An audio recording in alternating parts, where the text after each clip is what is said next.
She was crouched under the table again. The dinner plate sat untouched, steam curling lazily into the heavy, stagnant air. From the kitchen, my wife scolded her, her voice sharp, each word slicing through the quiet. I knelt down, ducked beneath the tablecloth. The girl flinched when she saw me, a tiny trembling thing.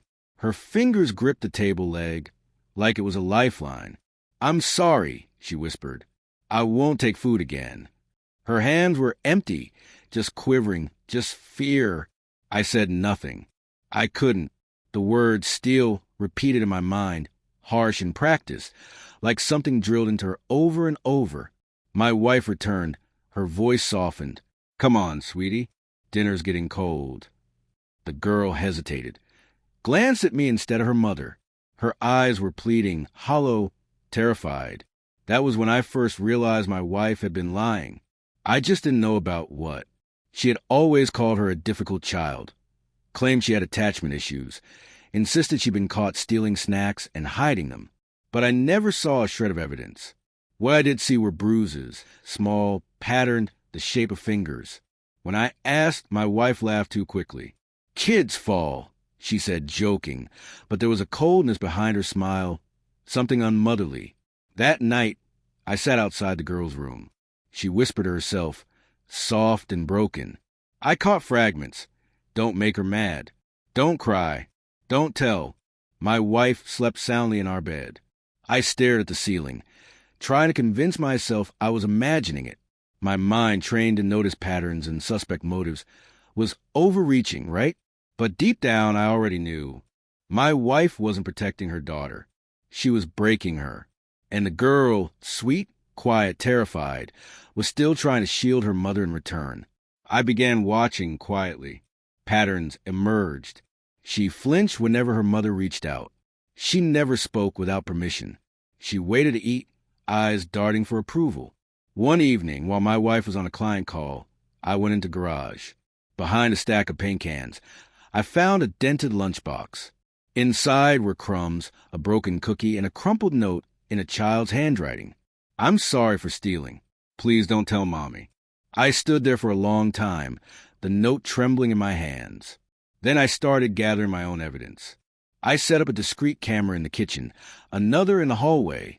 This wasn't paranoia anymore, it was clarity. For 3 nights, nothing happened. Then, on the 4th, I watched the girl spill a few drops of milk. My wife's expression shifted. Smile gone, replaced by quiet fury. She grabbed the girl's wrist, dragged her toward the corner, whispering something I couldn't hear. The girl didn't cry. She simply stood there, shivering. Later, my wife returned to the camera's view, serene again, as if nothing had happened. I saved the footage, and I waited. A week later, I told my wife I'd arranged a family therapy session. She agreed too quickly.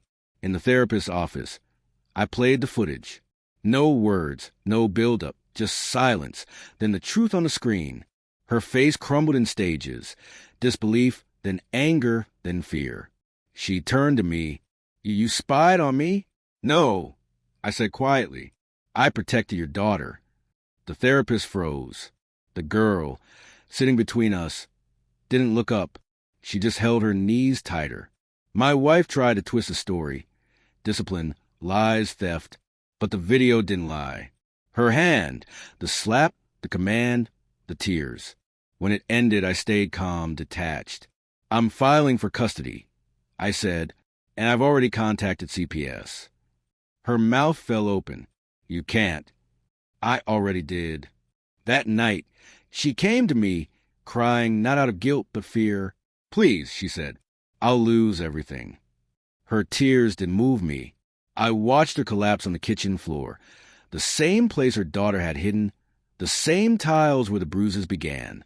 I didn't yell. I didn't comfort. I handed her the legal notice, my signature already inked. "Do you remember when you said she was difficult?" I asked.